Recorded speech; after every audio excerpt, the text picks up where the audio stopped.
आसनं समस्थाय मत्सन्द्रनाथ सम्मतम् अमेशस्नै पूपस्सपोई संगपच्च मधुसुन्दरी।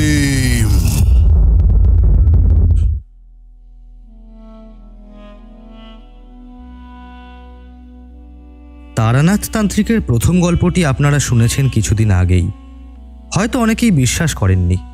সুতরাং তার দ্বিতীয় গল্পটি যে বিশ্বাস করবেন এমনটা আমি আশা করতে পারি না। কিন্তু এই দ্বিতীয় গল্পটি এমনই অদ্ভুত যে সেটি আপনাদের শোনাবার লোভ সম্বরণ করা আমার পক্ষে দুঃসাধ্য। জগতে কি ঘটে না ঘটে তার কতটুকুই বা আমরা খবর রাখি। There are more things in heaven and earth, রাইটো? অতএব এই গল্পটিও শুনে যান এবং সম্পূর্ণ অসত্য বলে ডিসমিস করার পূর্বে মহাকবির ওই বহুবার উদ্ধত সর্বজন পরিচিত অথচ গভীর উক্তিটি আপনারা স্মরণ করবেন, এটাই আমার অনুরোধ। তবে যিনি প্রত্যক্ষদৃষ্ট এই স্থূল জগতের বাইরে অন্য কোনো সক্ষম জগৎ কিংবা ভূতপ্রেত কিংবা অন্য কোনো অশরীরী জীব কিংবা অপদেবতা উপদেবতার অস্তিত্বে আদৌ বিশ্বাসী নন, তিনি এই গল্প নাইবা শুনলেন। ভূমিকা রেখে এখন গল্পটা বলি। সেদিন হাতে কোনো কাজকর্ম ছিল না। সন্ধ্যার পূর্বে মাঠ থেকে ফুটবল খেলা দেখে ধর্মতলা দিয়ে ফিরছিলাম। মোহনবাগান হেরে যাওয়াতে মনও প্রফুল্ল ছিল না। কি আর করা যায় ভাবতে ভাবতে ধর্মতলার মোড়ে মঠ লেনে তারানাথ জ্যোতিষীর বাড়ি গেলাম। নম্বরটা মনে নেই, তবে তার দরজার কাড়িটা চিনি। তারানাথ একাই ছিল। আমায় দেখে বলল, এসো এসো, দেখা নেই বহুকাল, কি ব্যাপার? কিছুক্ষণ গল্প গুজবের পরে উঠতেই যাচ্ছি এমন সময় ঘোর বৃষ্টি নামল।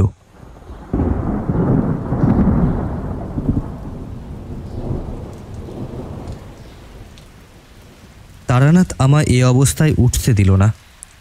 আমি দেখলাম বৃষ্টি শীঘ্রই থামবে না। তারানাথের বৈঠকখানায় আমরা দুজনে বসে। বৃষ্টির সময় মনে কেমন এক ধরনের নির্জনতার ভাব আসে।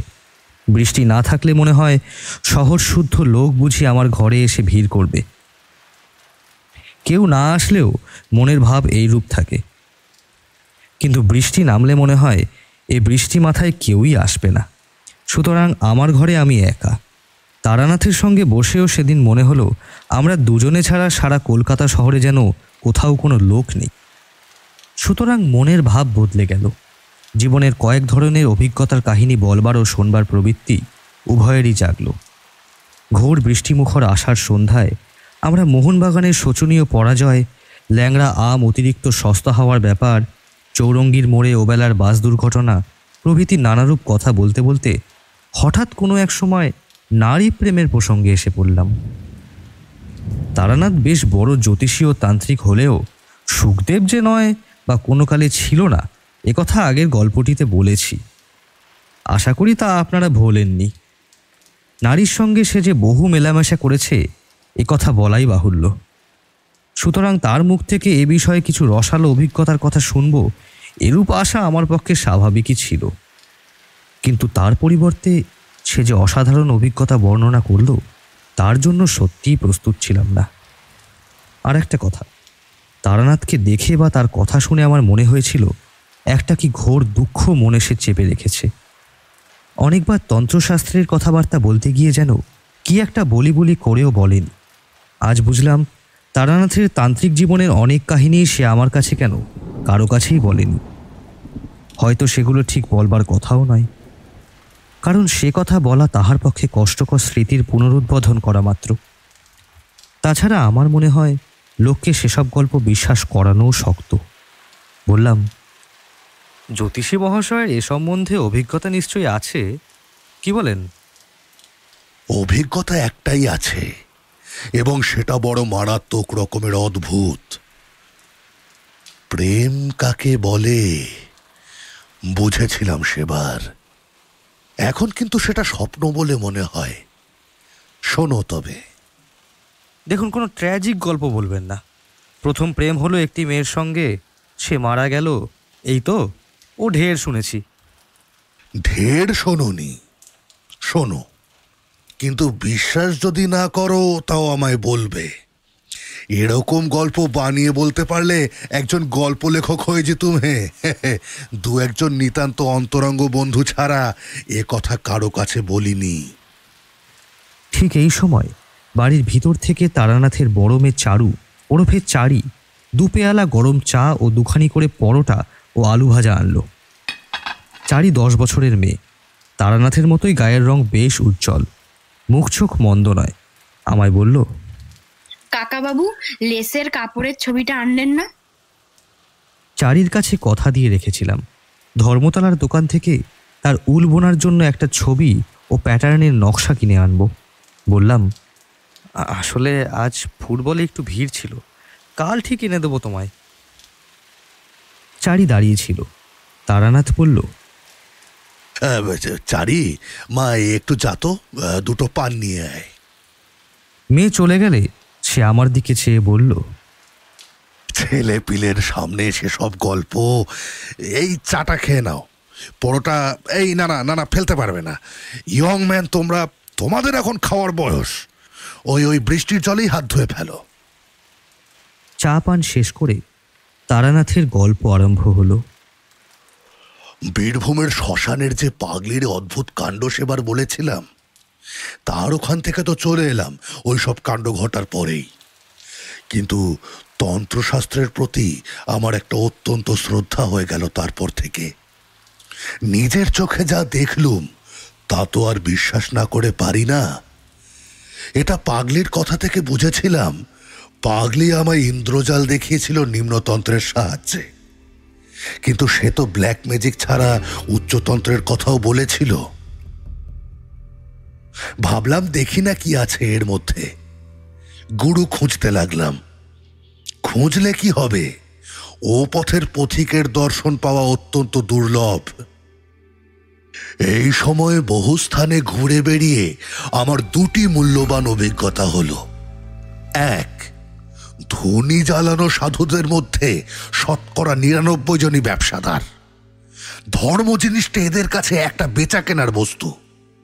ক্রেতাকে ঠকাবার জন্য বিপুল কৌশল ও আয়োজন এদের আয়ত্তাধীনে। 2, সাধারণ মানুষ অত্যন্ত বোকা, এদের সহজে ঠকানো যায়, বিশেষত ধর্মের ব্যাপারে। যাক সব কথা, আমি ধনী জ্বালানো ব্যবসাদার সাধুদের অনেক দেখলাম, ইন্স্যুরেন্সের দালাল দেখলাম, দেবী ঔষধের মাদলি বিক্রেতাকেও দেখলাম, সাধু বেশ ভিক্ষুকও দেখলাম। সত্যিকারের সাধু একজনও দেখলাম না। এ অবস্থায় বরাকর নদীর ধারে শালবনের মধ্যে একটি ক্ষুদ্র গ্রামের সীমায় এক মন্দিরে একদিন আশ্রয় নিয়েছি। শীতকাল, আমি বনের ডালপালা কুড়িয়ে আগুন করবার জোগাড় করতে যাচ্ছি। এমন সময়ে দেখি একজন শ্যামবর্ণ ঋজু ও দীর্ঘাকৃতি প্রৌঢ় সাধু একটা পুটলি বগলে নিয়ে মন্দিরে ঢুকছেন। আমি গিয়ে সাষ্টাঙ্গে প্রণাম করলুম। সাধুটি বেশ মিষ্টভাষী। বললেন, তুই যে দেখছি বড় ভক্ত, তা কি চাস এখানে? বাড়ি ছেড়ে দেখছি রাগ করে বেরিয়েছিস। আমি বিনীত প্রতিবাদের সুরে বললাম, রাগ নয় বাবাজি, বৈরাগ্য। সাধু হেসে যে কথাটি বললেন, পাগলিও সেই কথা বলেছিল। ওয়ে ছোকরা, সাধু হব বললেই হওয়া যায় না রে।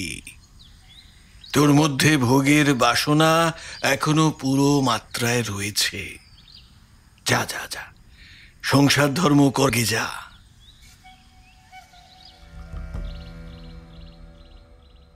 মন্দির থেকে একটু দূরেই ছাতিম গাছের তলায় সাধুর পঞ্চমন্দির আসন, 5টি নরমণ্ডপেতে তৈরি।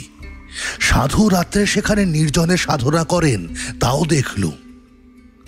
মনে ভারী শ্রদ্ধা হলো। সংকল্প করলুম, এ মহাপুরুষকে ছেড়ে কোথাও যাচ্ছি না এবার।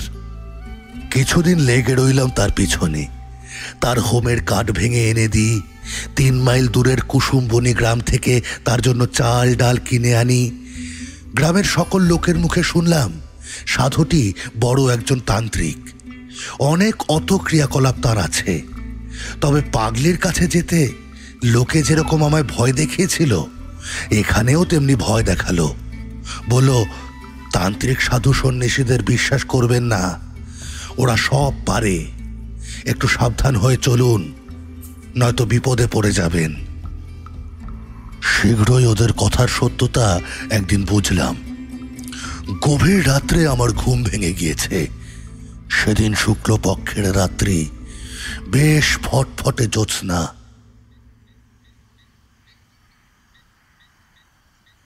মন্দির থেকে ছাতিম গাছের দিকে চেয়ে দেখি সাধু বাবাজি কার সঙ্গে পঞ্চমন্দির আসনে বসে কথা বলছেন। কৌতূহল হলো, এত রাত্রে কে এলো এই নির্জন নদী তীরের জঙ্গলের মধ্যে? কৌতূহল সামলাতে না পেরে এগিয়ে গেলাম।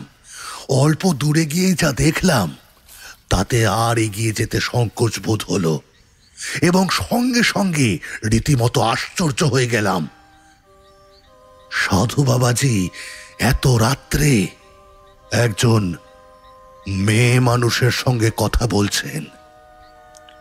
গাছের আড়াল থেকে মেয়ে মানুষটিকে আমি খানিকটা স্পষ্ট, খানিকটা অস্পষ্ট ভাবে দেখে আমার মনে হলো মেয়েটি যুবতী এবং পরমা সুন্দরী। এত রাত্রে গুরুদেব কোন মেয়ের সঙ্গে কথা বলছেন? সে মেয়েটি এলোই বা কোত্থেকে এমন একটা নির্জন জায়গায়? যাই হোক, আমি আর বেশি দূর অগ্রসর হলেই ওরা আমায় টের পাবে। মনে কেমন একটা ভয়ও হলো। সেদিন চলে এলাম। তার পরদিন রাত্রে আমি ঘুমোলাম না। গভীর রাত্রে উঠে পা টিপে টিপে বাইরে গিয়ে গাছের আড়াল থেকে উঁকি মেরে দেখি কাল রাতের সে মানুষটি আজও এসেছে। ভোর হবার কিছু আগে পর্যন্ত আমি সেদিন গাছের আড়ালেই দাঁড়িয়ে রইলাম। ফর্সা হবার লক্ষণ হচ্ছে দেখে আর সাহস হলো না। মন্দিরে গিয়ে নিজের বিছানায় শুয়ে ঘুমিয়ে পড়লাম। পরদিন রাত্রেও আবার অবিকল তাই। একদিন আরেকটা জিনিস লক্ষ্য করলাম, যে মেয়ে মানুষটির সঙ্গে কথা হচ্ছে তার পরনের বস্ত্রাদি বড় অদ্ভুত ধরনের। সে যে কোন দেশের বস্ত্র পরেছে, সেটা শাড়ি না ঘাগড়া না জাপানি কিমোনো না মেয়েদের গাউন, অজানা। তবে ভারী চমৎকার মানিয়েছেও বটে। সেদিন আরো একটা কথা আমার মনে হলো, মেয়ে মানুষটি যেই হোক, সে জানে আমি রোজ গাছের আড়ালে দাঁড়িয়ে দাঁড়িয়ে ওর দিকে চেয়ে থাকি। কি করে এ কথা আমার মনে হলো আমি বলতে পারবো না, কিন্তু এই কথা আবছাভাবে আমার মনের মধ্যে উদয় হওয়ার সঙ্গে সঙ্গে মনে কেমন একটা ভয়ও হলো। সরে পড়ি বাবা, কি দরকার আমার এসবের মধ্যে থেকে। কিন্তু পরদিন রাত্রে এক সময় আর শুয়ে থাকতে পারলাম না নিশ্চিন্ত মনে, উঠে যেতেই হলো। সেদিন আরেকটি জিনিস লক্ষ্য করলাম,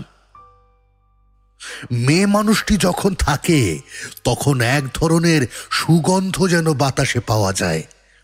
এ কদিনও এই গন্ধটা পেয়েছি, কিন্তু ভেবেছিলাম কোনো বন্য ফলের গন্ধ হয়তো।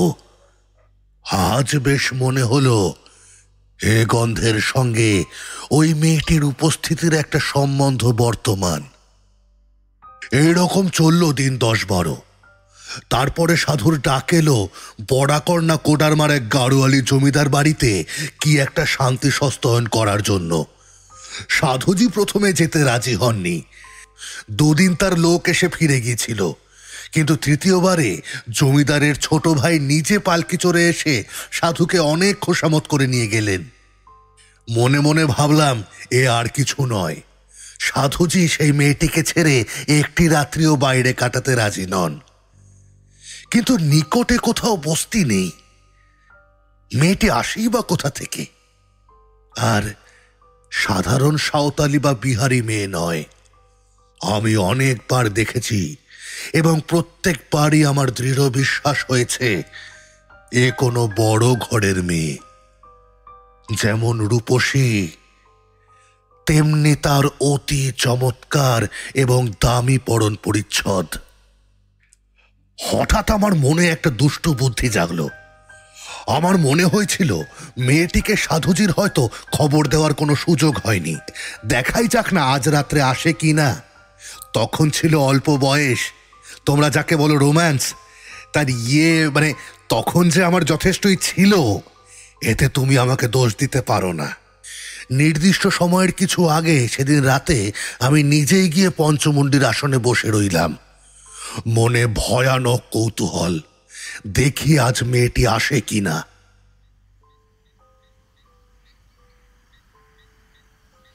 কেউ কোনো দিকে নেই, নির্জন রাত্রি। মনে একটু ভয়ও হলো। এ ধরনের কাজ করিনি যে কখনো, কোনো হাঙ্গামায় না আবার পড়ে যাই। তখন আমি অপরিণত বুদ্ধির নির্বোধ যুবক মাত্র। তখন ঘুণা করেও যদি জানতাম অজ্ঞাত সারে কি ব্যাপারের সম্মুখীন হতে চলেছি, তবে কি আর ছাতিম তলায় একা পঞ্চমুণ্ডির আসনে বসতে চাই? সে আমার অদৃষ্টের লিপি, সে রাত্রির জের আমার জীবনে আজও মেটেনি। আমার মনের শান্তি চিরদিনের জন্য হারানোর সূত্রপাতটি ঘটেছিল সেই কাল রাত্রে। তা কি আর তখন বুঝেছিলাম? যাক কথা। রাত ক্রমে গভীর হল। পূব দিকের গাছপালার আড়াল থেকে চাঁদ উঠতে লাগলো একটু একটু করে। আমার ডান পাশেই বরাকর নদী, দুপারে শিলাখণ্ড ছড়ানো, তার উপর জ্যোৎস্না এসে পড়ল। সেই নদীর পারে ছাতিমতলা, পঞ্চমুণ্ডির আসন। আমি যেখানে বসে আছি, আমার বাঁদিকে খানিকটা ফাঁকা ঘাসের মাঠ, তারপর শালবন শুরু হয়েছে। হঠাৎ সামনের দিকে তাকিয়ে আমি চমকে উঠলাম। আমার সামনে সেই মেয়েটি কখন এসে দাঁড়িয়েছে এমন নিঃশব্দে, এমন অতর্কিত ভাবে আমি একেবারে কিছু টের পাইনি। অথচ আগেই বলেছি, আমার একদিকে বরাকর নদীর জ্যোৎস্না ওঠা শিলাবিস্তৃত পার, আর একদিকে ফাঁকা মাঠ। আসনে বসে পর্যন্ত আমি সতর্ক দৃষ্টি রেখেছি মাঠের দিকে। নদীর দিক থেকে আমার কাছে কারো আসা সম্ভব নয়। মাঠের দিক থেকে কেউ এলে আমার দৃষ্টি এড়ানোর কথা নয়। মেয়েটি যেখানে দাঁড়িয়ে সেখানে আধ সেকেন্ড আগেও কেউ ছিল না, আমি জানি। আধ সেকেন্ড পরেই সেখানে একজন জলজান্ত রূপসী মেয়ের আবির্ভাব আমার কাছে সম্পূর্ণ ইন্দ্রজালের মতো ঠেকলো বলেই আমি চমকে উঠলাম। সঙ্গে সঙ্গে সেই মদ মধুর সুগন্ধ আমার সারা দেহ মন আচ্ছন্ন হয়ে উঠল। আমার জ্ঞানও বোধ হয় ছিল তারপর আর এক সেকেন্ড।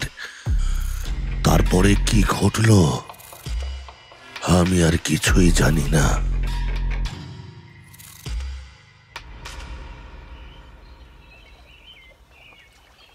যখন আমার জ্ঞান ফিরে এলো তখন ভোর হয়েছে। উঠে দেখি সারা রাত সেই পঞ্চমুণ্ডির আসনেই আমি অজ্ঞান হয়ে পড়েছিলাম। নৈশ শীতল বায়ুতে বাইরে সারা রাত পড়ে থাকার জন্য গায়ে বড্ড ব্যথা হয়েছে, গলাও ভার হয়েছে। উঠে ধীরে ধীরে মন্দিরে চলে এলাম, আবার শুয়ে পড়লাম। আমার মনে হলো জ্বর হবে, শরীর এতটাই খারাপ। পরদিন কিছু না খেয়েই শুয়ে রইলাম। আর কেবলই কাল রাতের কথাটা ভাবি। মেয়েটি কে? কি করে অমন নিঃশব্দে অতর্কিতে ওখানে এলো? এ তো একেবারে অসম্ভব। অসামান্য রূপসী যে মেয়েটি, অজ্ঞান হয়ে পড়বার পূর্বে ওই কয়েক সেকেন্ডের মধ্যে আমি তা দেখে নিয়েছিলাম। আমি অজ্ঞান হয়েই বা পড়লাম কেন? এরও তো কোনো যুক্তিসঙ্গত কারণ খুঁজে পাচ্ছি না। অথচ সেই কথা সারাদিন মনের মধ্যে তোলপাড় করলেও সন্দেহ ঘুচল না। বিকেলের দিকে সাধু বাবাজি গাড়োয়াল জমিদার বাড়ি থেকে ফিরলেন।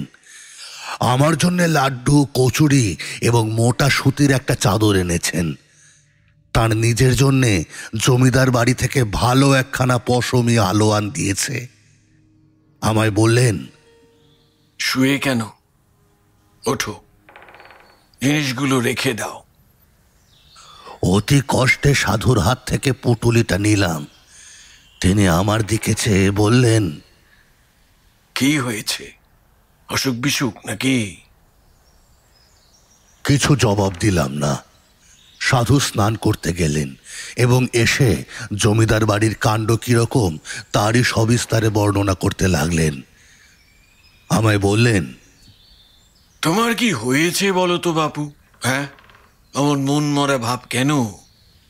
বাড়ির জন্য মন কেমন করছে বুঝি? বলেছি তো বাবা, তোমরা ছেলে ছোকরা এ পথে কি নামলেই নামা যায় রে বাপু। এ বড় কঠিন পথ।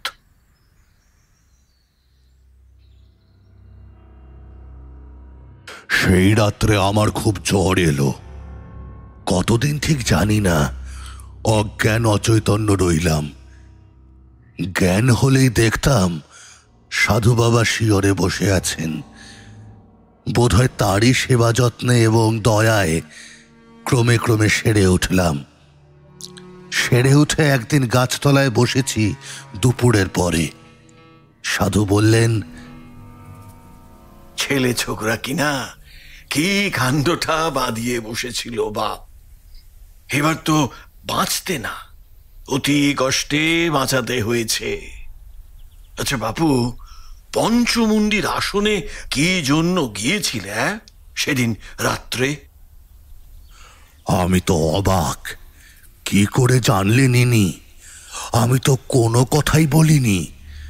হঠাৎ আমার সন্দেহ হলো সেই আশ্রিত মেয়েটির সঙ্গে নিশ্চয়ই সাধুর ফিরে এসে দেখা হয়েছে। সেই বলেছে। ভাবছো আমি কি করে জানলাম, তাই না?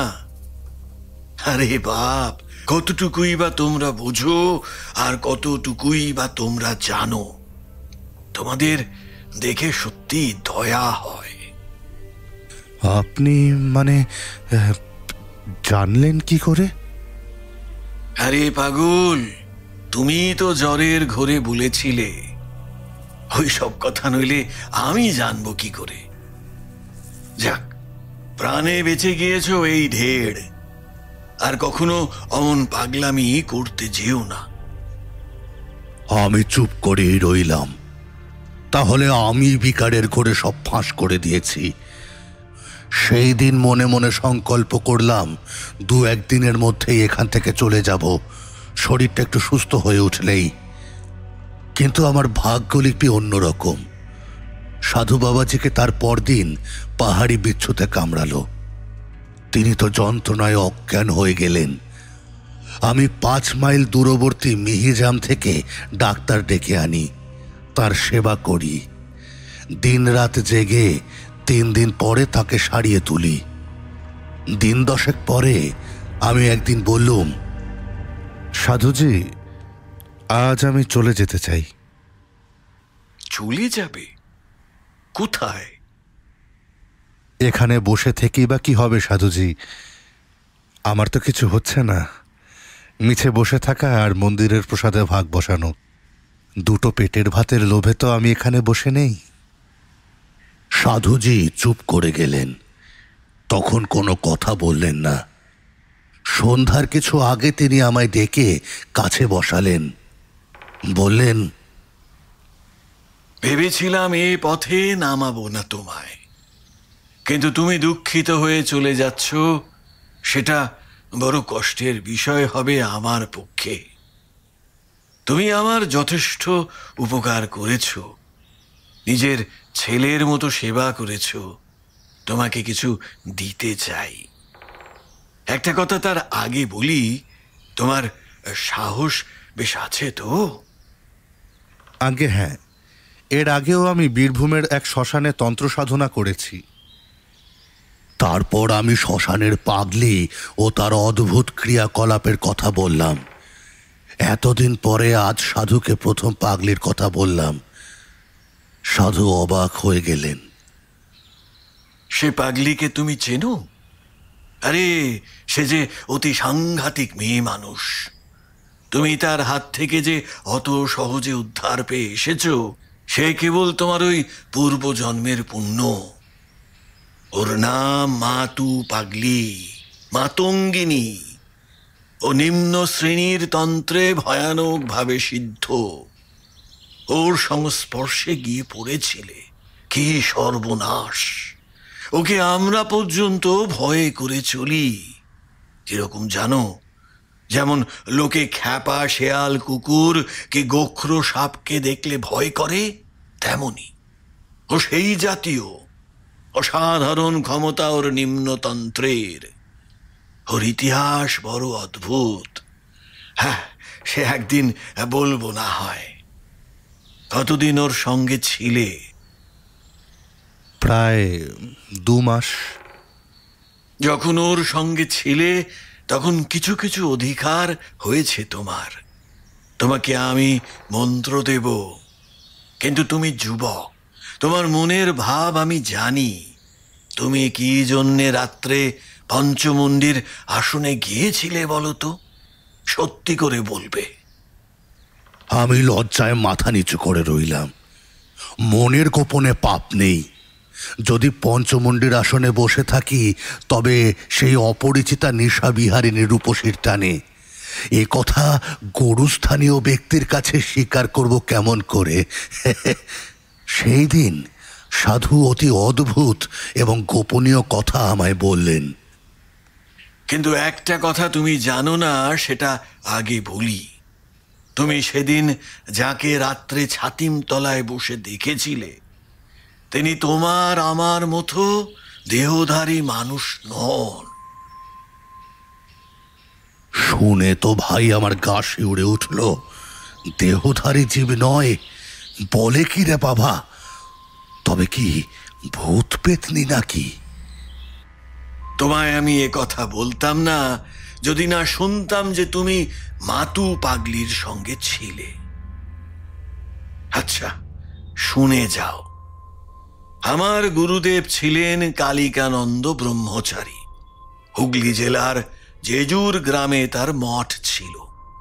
মস্ত বড় সাধক ছিলেন। কুলার্ণব আর মহাডামর, এই 2 শ্রেষ্ঠ তন্ত্রে তার সমান অধিকার ছিল। মহাডামর তন্ত্রের একটি নিম্ন শাখার নাম ভূত ডামর।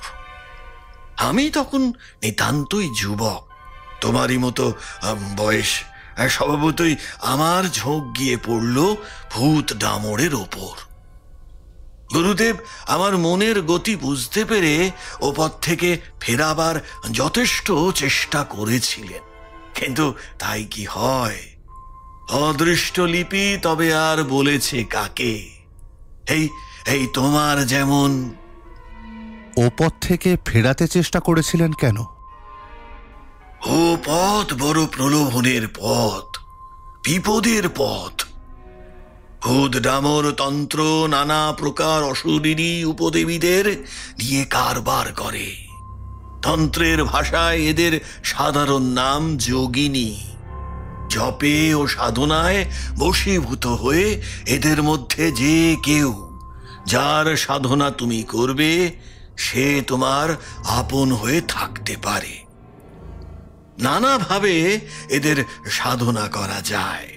কিঙ্কিনী দেবীকে মাতৃভাবে পেতে হয়, কনকাবতী দেবীকে পাওয়া যায় কন্যা ভাবে, কিন্তু বাকি সব যোগিনীদের যে কোনো ভাবে সাধনা করা যায় এবং যে কোনো ভাবে পেতে পারা যায়। এইসব যোগিনীদের কেউ ভালো, কেউ মন্দ। এদের জাতি নেই, বিচার নেই, ধর্ম নেই, কোনো গণ্ডি বা বাধ্যবাধকতার মধ্যে এরা আবদ্ধ নন। ভূত ডামরে এই সাধনার ব্যাপারে বলে দেওয়া হয়েছে। ভূত ডামরের প্রথম শ্লোকই হল অখাতং সংপ্রবক্ষ্যামি যোগিনী সাধনোত্তম মম। সর্বার্থ সাধনং নাম দেহিনাং সর্বসিদ্ধিদম অতিগ্রহা মহাবিদ্যা দেবানামপি দুর্লভা। তুমি সেদিন যাকে দেখেছিলে তিনি এই রকম একজন জীব। তোমার সাহস থাকে সে মন্ত্র আমি তোমায় দেব, কিন্তু আমার যদি নিষেধ শোনো তবে এ পথে নেমো না। এতটা বলে সাধুজি ভালো করেননি। আমার কৌতূহল বাড়িয়ে দিয়ে তিনি আমায় কি আর সামলে রাখতে পারবেন? আমি নাছোড়বান্দা হয়ে পড়লাম মন্ত্র নিয়ে। তবে কনকবতী দেবীর সাধনার মন্ত্র নাও, কন্যা ভাবে পাবে দেবীকে। আমি চুপ করে রইলাম। তিনি আবার বললেন, তবে কিঙ্কিনী সাধনার মন্ত্র? কি বিপদেই পড়েছি বুড়ো সাধুটাকে নিয়ে। অন্য যোগিনীদের দেখতে দোষ কি? সাধু আমায় চুপ থাকতে দেখে বললেন, বেশ, আমি তোমাকে মধু সুন্দরী দেবী সাধনার মন্ত্র দিচ্ছি। একে কন্যা ভাবে, ভগ্নী ভাবে বা ভারজা ভাবে পেতে পারো। তবে আমার যদি কথা শোনো, কখনো ভারজা ভাবে পেতে যেও না। এর বিপদের দিক তোমায় বলি। ভারজা ভাবে সাধন করলে তিনি তোমাকে প্রণয়ের মতো দেখবেন, কিন্তু এরা মহাশক্তিশালিনী যোগিনী, সাধারণ মানবী নয়। এদের আয়ত্তের মধ্যে রাখা বড় শক্ত। হয় তোমাকে পৃথিবীর মধ্যে সর্বাপেক্ষা সুখী মানুষ করে রাখবে, নয়তো একেবারে উন্মাদ করে ছেড়ে দেবে। সামলাতে পারা বড় কঠিন। সাধুজি আমায় মন্ত্র দিলেন এবং বললেন, বাবা, এই জায়গা থেকে তোমায় চলে যেতে হবে। তোমায় এখানে আমি আর রাখতে পারিনি। এক জায়গায় দুজন সাধকের সাধনা হয় না। বেশ ভালো, আমিও তা চাইনি। আমার ভয় ছিল হয়তো সাধুজিও মাতু পাগলির মতো হিপনোটিজম জানে এবং খানিকটা অভিভূত করে যা তা দেখাবে আমায়। কেন? আপনি যে স্বচক্ষে পঞ্চমুণ্ডির আসনে কি মতি দেখেছিলেন, তখন তো সাধু সেখানে ছিলেন না। তারপর আমার টাইফয়েড জ্বর হয় বলিনি? হয়তো পঞ্চমুণ্ডির আসনে যখন বসি জ্বর তখনই এসেছে। সে সময় জ্বরের পূর্বাবস্থায় অসুস্থ মস্তিষ্কে কি বিকার দেখে থাকবো? হয়তো চোখের ধাঁধা। আর ছেড়ে ছেড়ে উঠে এ সন্দেহ আমার হয়েছিল, সত্যি বলছি। যাক সে কথা। তারপর ওখান থেকে চলে গেলাম বরাকর নদীর ধারে আরেকটা নির্জন জায়গায়। ওখান থেকে 5-6 মাইল দূরে একটা গ্রাম ছিল। কিছুদিন থাকতাম গ্রামের বারোয়ারি ঘরে। গ্রামের লোকে যে যা দিত তাই খেতাম, আর সন্ধ্যার পরে নদীর ধারে নির্জনে বসে মন্ত্র জপ করতাম। এই রকমে 1 মাস কেটে গেল, 2 মাস কেটে গেল, 3 মাস কেটে গেল, কিছুই দেখিনি।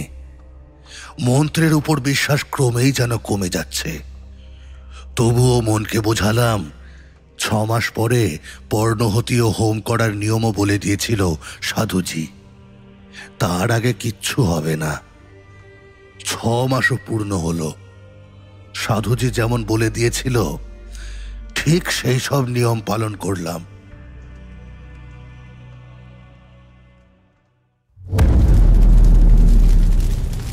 পদ্মাসনং সমস্থায় মৎসন্দ্রনাথ সম্মতম অমেশস্नै পূপস্সপৈ সংবচ্চ মধুসুন্দরী।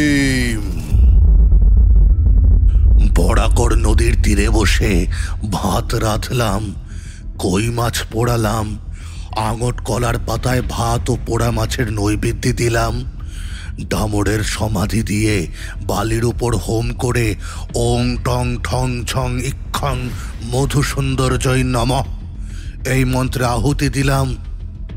জাতি ফলের মালা নিতান্ত দরকার। কত দূর থেকে খুঁজে জাতি ফলের মালা এনেছিলাম। তার মালা ও চন্দন আলাদা কলার পাতায় রেখে দেবীর উদ্দেশ্যে নিবেদন করে ধ্যানে বসলাম। সারা রাত কেটে গেল। কিছু দেখলেন? কাকস্য পরিবেদনা। ঘি, চন্দন, মিষ্টি কিনতে কেবল কতগুলো পয়সার শ্রাদ্ধ হয়ে গেল। ধ্যান, জপ, হোমে কিছুই ফল হলো না। রাগ করে টান মেরে সব নৈবেদ্য ফেলে দিলাম নদীর জলে। বেটা সাধু বিষম ঠকিয়েছে। কোনো বেটার ক্ষমতাই নেই। যেমন মাথু পাগলি তেমনি এই সাধু। তন্ত্রটা বড় বাজে, খানিকটা হিপনোটিজম জানে। তার বলে মূর্খ গ্রাম্য লোককে ঠকিয়ে খাওয়ায়।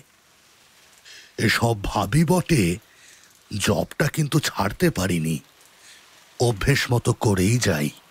ওটা যেন একটা বদ অভ্যেসে দাঁড়িয়ে গিয়েছিল।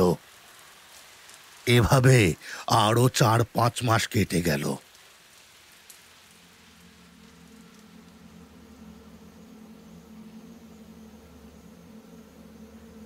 একদিন সন্ধ্যার পরেই, রাত তখন হয়েছে সবে, আধ ঘন্টাও হয়নি, আমি একটা গাছের তলায় বসে জপ করছি। অন্ধকার হলেও খুব ঘন হয়নি তখনও। হঠাৎ তীব্র কস্তুরীর গন্ধ অনুভব করলাম বাতাসে। বেশ মন দিয়ে শুনে যাও, একটা বর্ণ মিথ্যে বলিনি। যা যা হলো একটার পর একটা বলছি, মন দিয়ে শোনো। কস্তুরীর গন্ধটা যখন সেকেন্ড 4-5 পেয়েছি, তখন আমার সেদিকে মন গেল। এ দেখছি অবিকল কস্তুরীর গন্ধ। বাহ, পাহাড় জঙ্গলে কত সুন্দর অজানা বনফলি না আছে। তারপরেই আমার মনে হলো, আমার পেছনে অর্থাৎ যে গাছটার তলায় আমি বসেছিলাম, তার গুড়ির আড়ালে কে একজন এসে দাঁড়িয়েছে। আমি পেছন থেকে দেখতে পাচ্ছি না বটে, কিন্তু অনেক সময় লোকের উপস্থিতি চোখে না দেখেও এভাবে ধরা যায়। আমার সমস্ত ইন্দ্রিয় তখন যেন অতিমাত্রায় সজাগ ও সতর্ক হয়ে উঠেছে। বাতাস যেন বন্ধ হয়ে গেল। সমস্ত শরীর দিয়ে যেন গরম আগুনের হলকা বেরোচ্ছে মনে হলো। আবার অজ্ঞান হয়ে যাব নাকি? ভয় হলো মনে। ঠিক সেই সময় আমার সামনে দেখলাম একটি মেয়ে দাঁড়িয়ে। ঠিক সেই পঞ্চমুণ্ডির আসনে বসার রাত্রের সেই অভিজ্ঞতারই পুনরাবৃত্তি। কিন্তু এবার মনে মনে দৃঢ় সংকল্প করলাম, জ্ঞান হারাবো না কখনোই। মেয়েটি দেখি একুটির সঙ্গে আমার দিকে চেয়ে রয়েছে। নিজের চোখে এমনি এক মতি দেখলেন আপনি? আমার কথার মধ্যে হয়তো একটা অবিশ্বাসের গন্ধ পেয়ে তারানাথ উগ্র প্রতিবাদের সুরে বলল, নিজের চোখে, সুস্থ শরীরে। বিশ্বাস করো না করো সে আলাদা কথা, কিন্তু যা দেখেছি তাকে মিথ্যে বলতে পারবো না। কিরকম দেখলেন? কেমন চেহারা? ভারী রূপসীও যদি বলি, কিছুই বলা হলো না। মধুসুন্দরী দেবীর ধ্যানে আছে।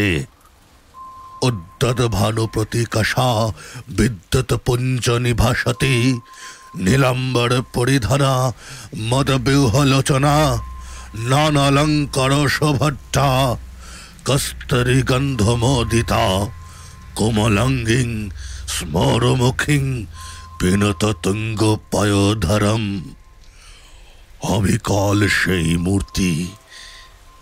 তখন বুঝলাম, দেবদেবীর ধ্যান মন গড়া কথা নয়। সাধুকে প্রত্যক্ষ করলে এমন বর্ণনা দেওয়া যায় না।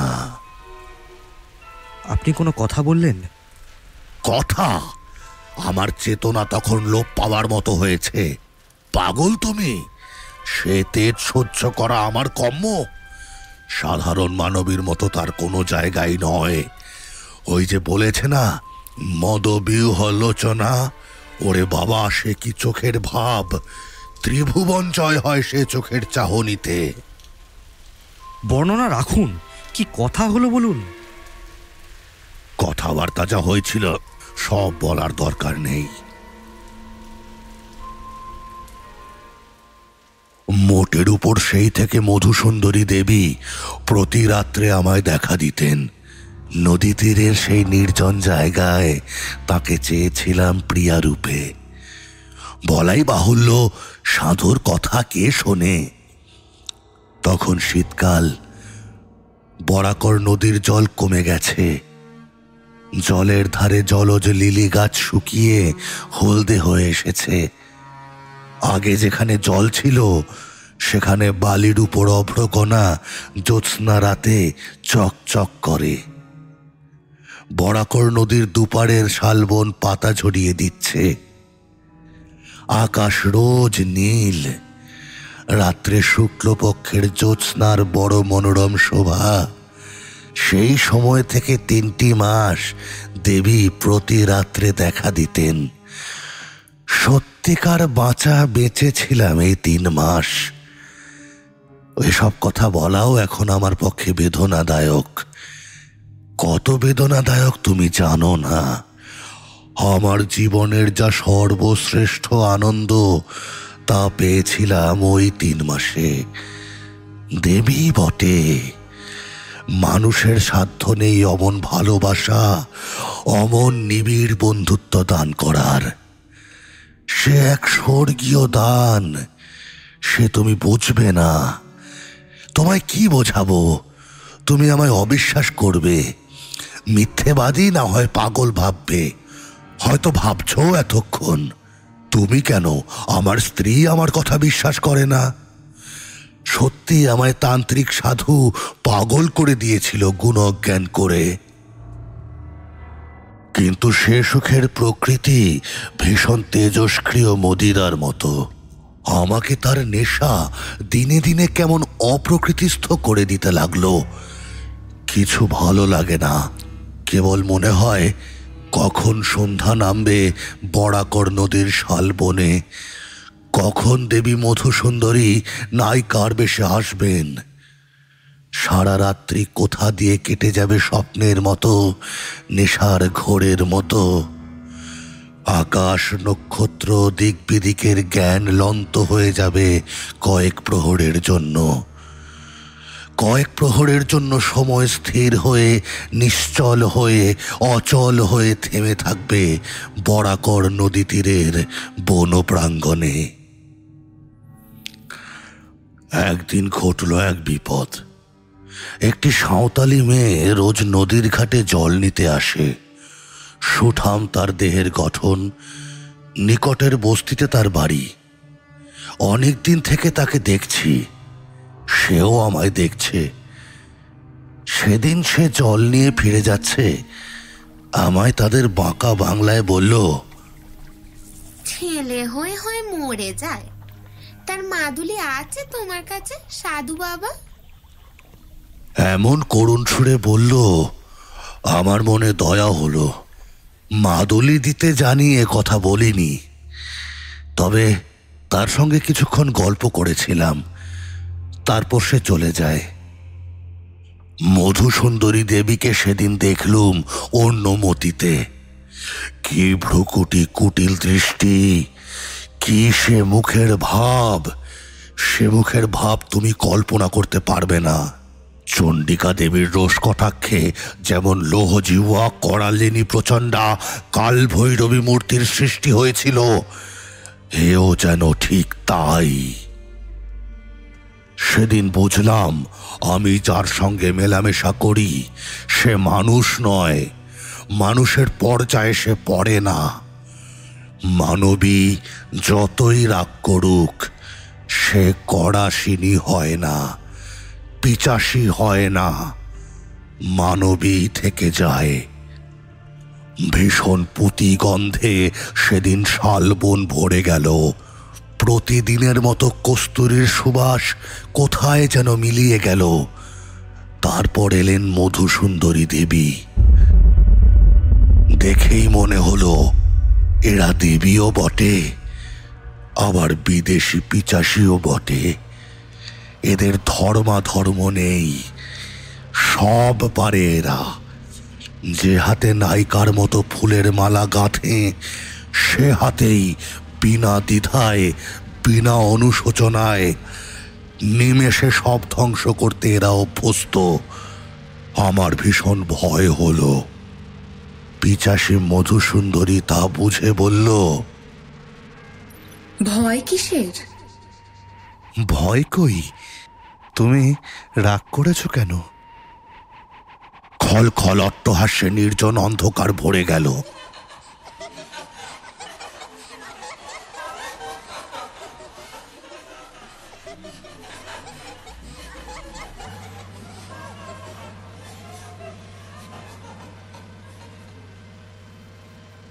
আমি শিউরে উঠলাম।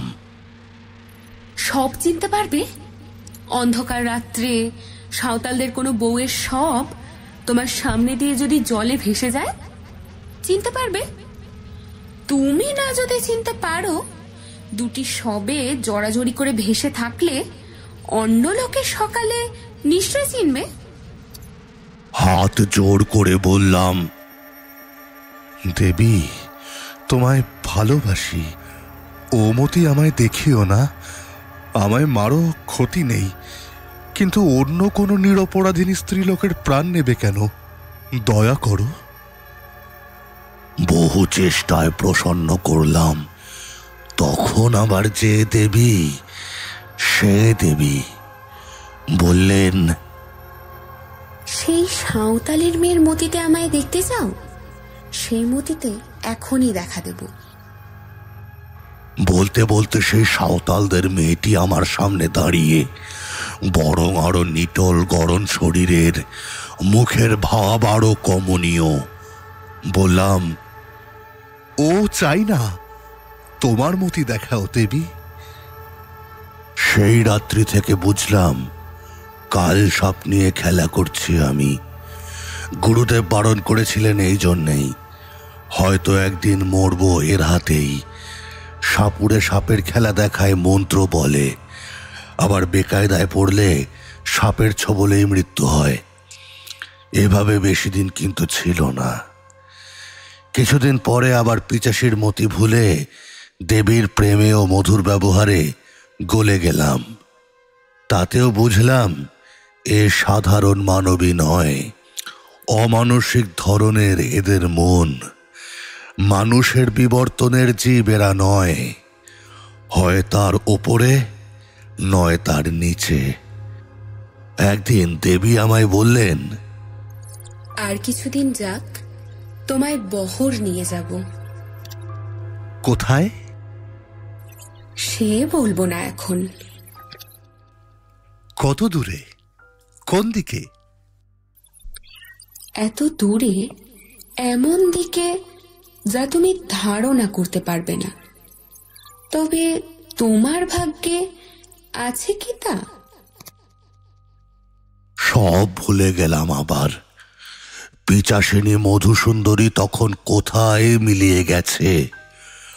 আমার সামনে শুধুই হাস্যলাস্যময়ী যৌবন চঞ্চলা মঞ্চস্ব ভাবা অপরূপ এক রূপসী তরুণী নারী।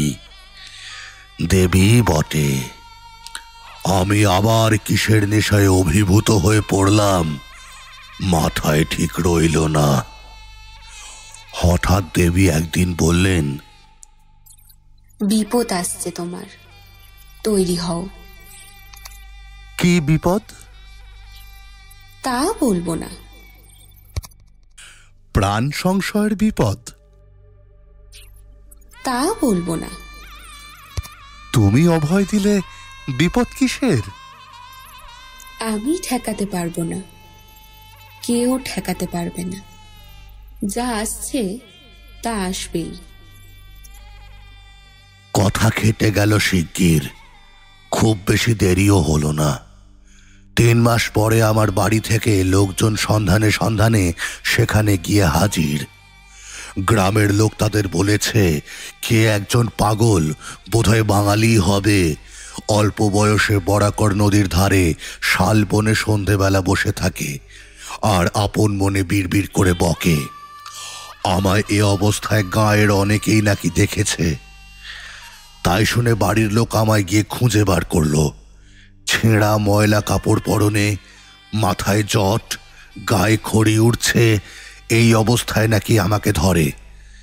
বাড়ি ধরে আনার জন্য টানাটানি, আমি কিছুতেই আসবো না, ওরাও ছাড়বে না। আমার সত্যি তখন জ্ঞান নেই, সত্যি আমি ক্ষিপ্ত, উন্মাদ।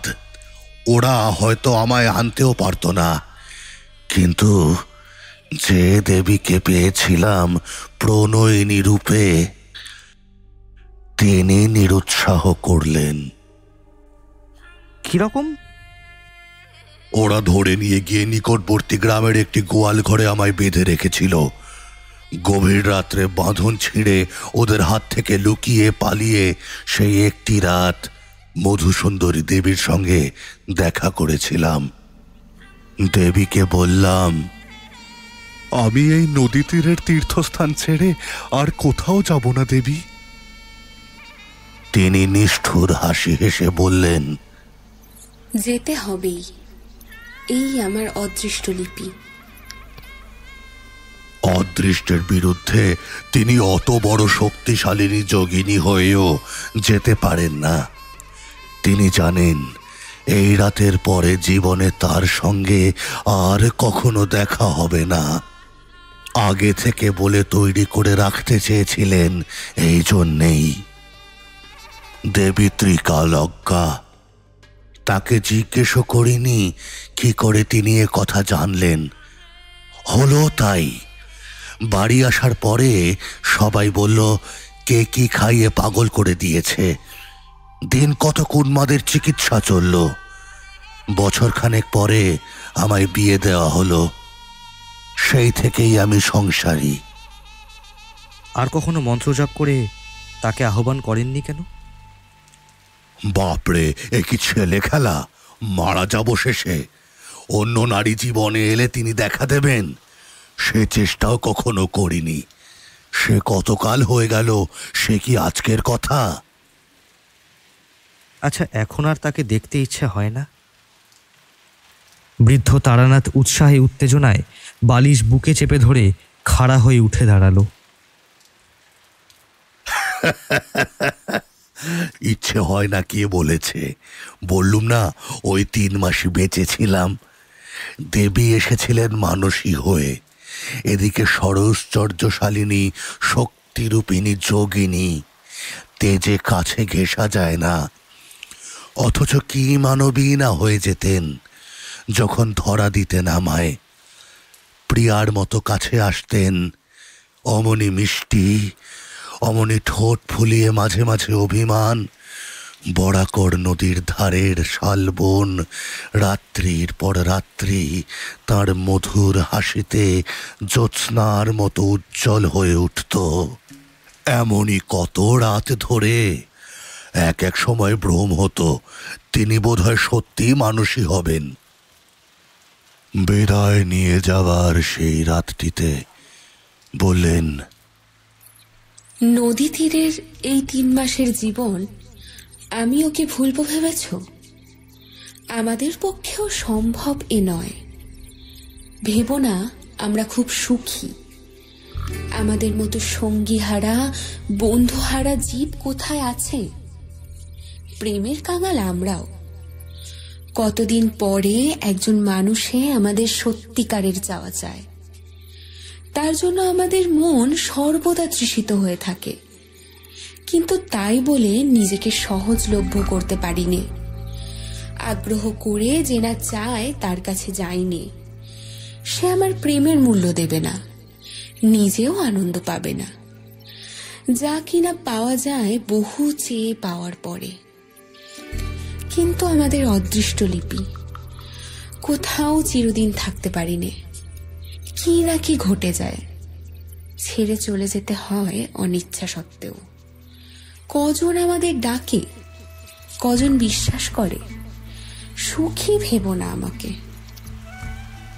এত যদি সুখের ব্যাপার, তবে আপনি ভয়ঙ্কর বলেছিলেন কেন আগে?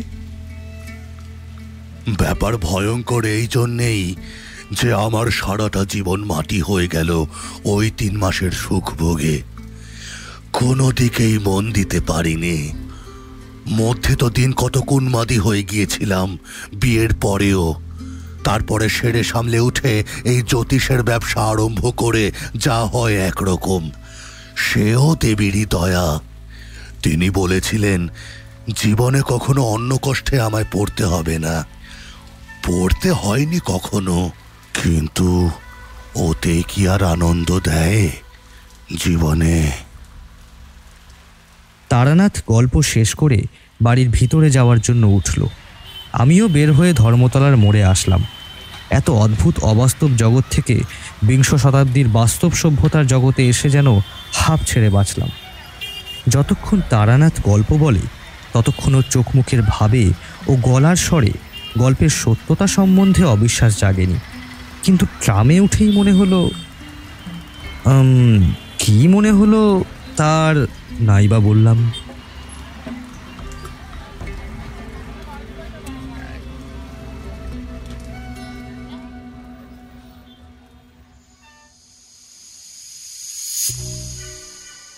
শেষ হলো আমাদের আজকের নিবেদন বিভূতিভূষণ বন্দ্যোপাধ্যায়ের লেখা মধুসুন্দরী দেবীর আবির্ভাব।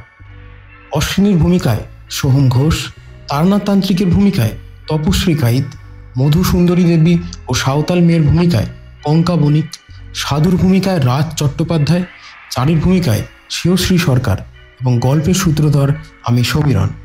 শুনতে থাকুন এবং ভালো লাগলে আমাদের চ্যানেলটি সাবস্ক্রাইব করে পাশে থাকুন। আসবো পরের সপ্তাহে আরেকটি গল্প নিয়ে। ততদিন গল্পকথা ও কাহিনী।